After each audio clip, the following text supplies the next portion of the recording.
They ain't called me to go to the Rock Nation brunch. They haven't called me to go to the Gold Party. To accept being honored. They haven't called me when we offered to honor Jay-Z at the award show.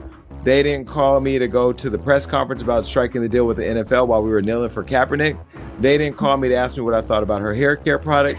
They didn't call me to offer a free bottle of her perfume. I didn't get to go backstage on the... I've done a lot, and I'm not even going to say it here because if I did, this internet, Beyonce's good internet, would go crazy. Did I tell y'all what I've done? Okay. I'm going to tell them while Johnny puts a beep over this part of the show, so you'll never know what it is, but I want you to see their reactions, and I'm going to do it right now.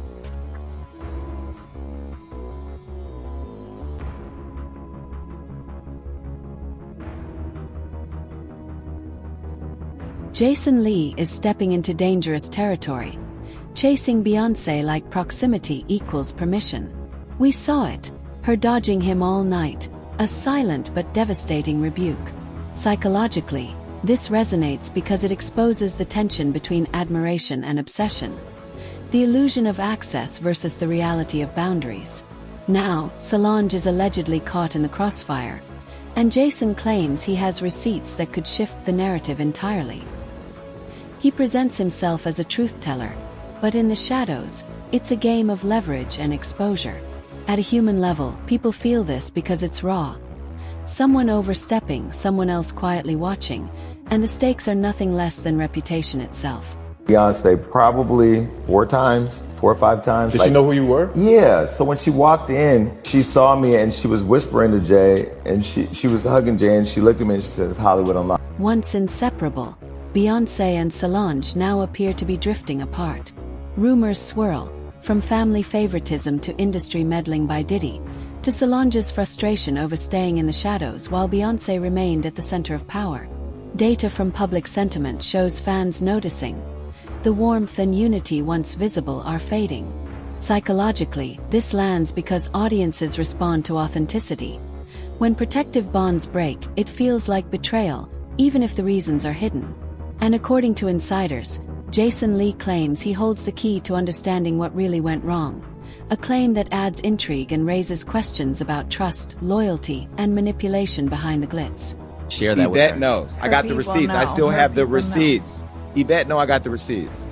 I got them. Now if I get that message to Beyonce, yes, I can get it to be. Oh, I'm connected. I could get the message to Beyonce. She needs to know. And I think people like her publicist, who I love, and I'm just being critical. That's just what I do. You know that we're trying to book Kelly Rowland right now. Now, if I don't get Kelly Rowland because I say this about, then it's going to be a problem. Then I'm putting out receipts. The receipts I just told you about, then I'll put those. Jason Lee's alleged tea on Beyoncé isn't just celebrity gossip. It's a high-stakes power play. He positions himself as a truth-teller in a world where information equals influence, claiming knowledge that could fracture not just careers, but family bonds. According to his own accounts, Jay-Z has tried to intimidate him, sending people to warn him against speaking publicly, a claim that highlights the ruthless machinery protecting the Carter's image. Psychologically, this resonates because it's a classic David versus Goliath scenario. One man with information, one empire guarding its secrets, and millions watching the tension unfold in real time. People respond viscerally because it exposes the hidden forces behind fame, the cost of proximity, and the fragility of curated perfection. But there's more than spectacle here. Jason has repeatedly criticized Beyoncé and Jay-Z for gatekeeping in the industry, calling out what he describes as inauthentic behavior, from controlling narratives to manipulating public perception. He's alleged that Beyoncé's public image is carefully manufactured, that her products are overrated, and that the Carters use influence to silence dissent. At a calm, analytical level, this isn't just rumor. It's a blueprint of power. Control over perception shapes careers, loyalty becomes a commodity, and the price of speaking truth is measured in threats and exclusion. Critics will say he's exaggerating, but patterns of behavior, corroborated by multiple insiders, suggest a system designed to protect itself at all costs. The stakes get personal when Solange enters the picture.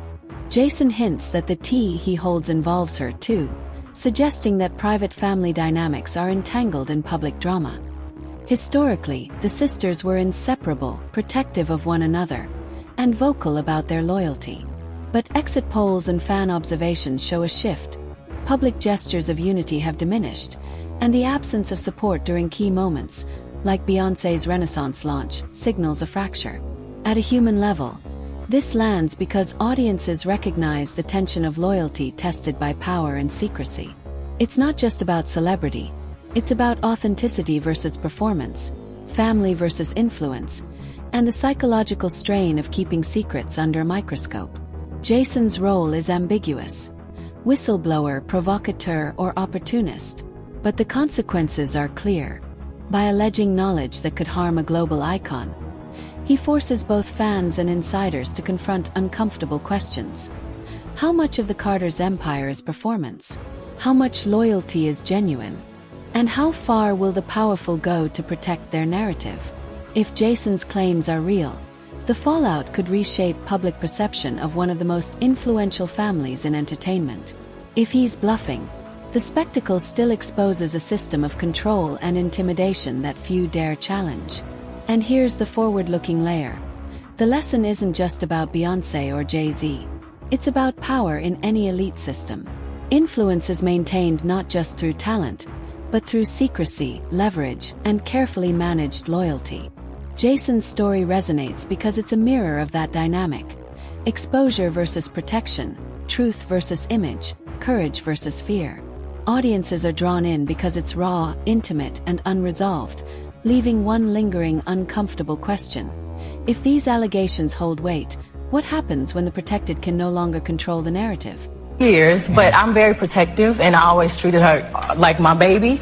And one day she told us this little bully, this little guy in school, she was only about 9, was really her. So me and my girls all showed up, and we surrounded him, and we're like, "You've been messing with my sister? I'm telling you, you've been warned, and tell him Destiny's Child is warning you." So we were real gangster. The sisters' relationship has always been more than public appearances. It's been a study in loyalty, protection, and the hidden power dynamics of fame. Solange once defended Beyoncé with ferocious intensity, famously confronting Jay-Z in a moment captured for the world, a raw glimpse into family loyalty colliding with public spectacle. But subtle cracks have emerged. Observers noticed Grammy speeches where Solange was omitted, social media silence during major album drops, and gestures once interpreted as playful now reading like distance. Psychologically, this resonates because audiences are attuned to authenticity.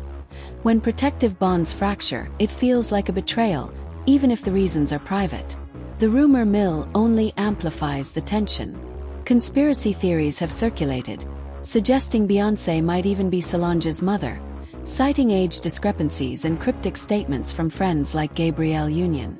While analytically these claims are far-fetched, the sisters' upbringing is well documented.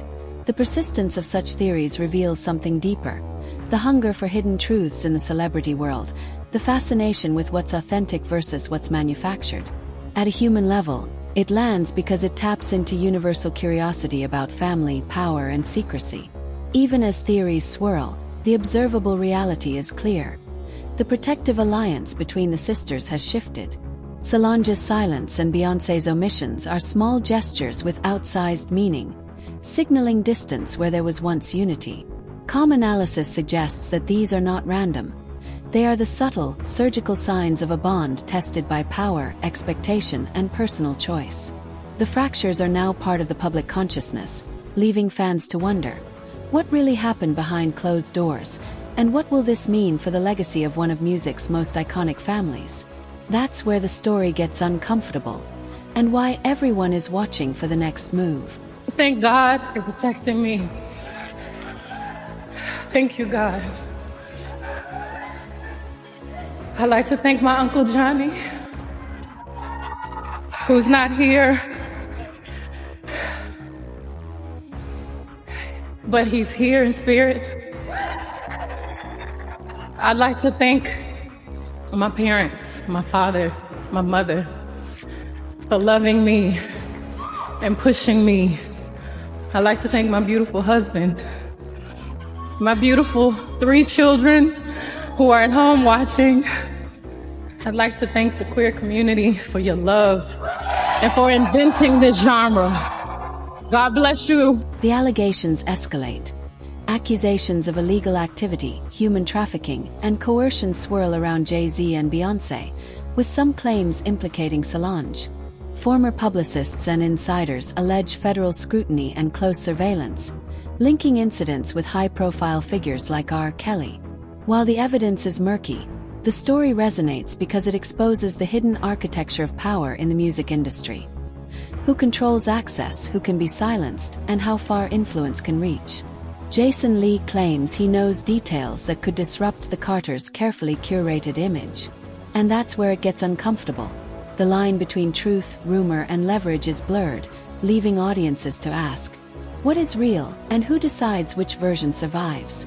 Now, who are willing to give testimony about not only what Mr. Carter has done to them, but his wife as well.